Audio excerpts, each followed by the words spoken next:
अस्सलाम वालेकुम। ज़िंदगी सीखने का नाम है। बाँटने के लिए सिर्फ दौलत नहीं है, हर वो चीज़ जो हमारे पास अपनी ज़रूरत से ज़्यादा है, उसे बाँटना चाहिए। कोई हुनर, कोई इल्म, कोई काबिलियत, कोई सलाहियत और सबसे बड़ी बात अपना वक्त और तवज्जो।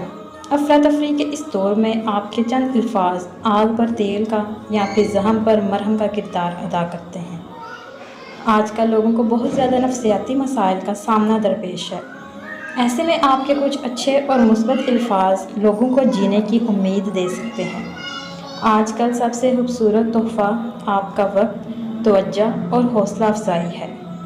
लोगों की हौसला अफजाई करना सीखें। नुक्ताचीनी करने या तनकीद करने से आपकी अपनी ज़ात मनफी असरात की तरह दब कर रह जाती है। फिर आप हर मुस्बत चीज़ और हर मुस्बत बात से भी मनफी पहलू निकाल कर लाते हैं। आप इस कदर आदी हो चुके हैं कि आपकी आंख मुस्बत पहलू को देखने से कासिर है, क्योंकि मनफी सोच के हामिल शख्स की आंख मुस्बत पहलू को देखने से कासिर होती है। एक बात याद रखें कि हौसला अफजाई करने वाला कोई आम शख्स नहीं होता।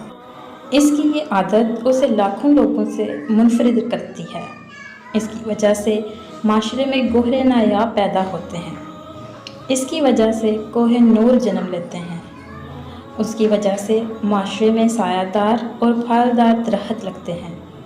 जहाँ हौसला अफजाई करने वाले की वजह से दूसरे लोग 2 कदम आगे जाते हैं, वहीं हौसला अफजाई करने वाला खुद 4 कदम आगे चला जाता है।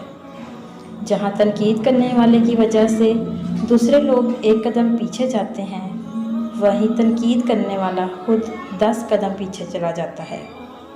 हौसला अफजाई करने की आदत बनाएं। ज़िंदगी सीखने का नाम है, गिराने का या तकब्बुर का नाम नहीं है।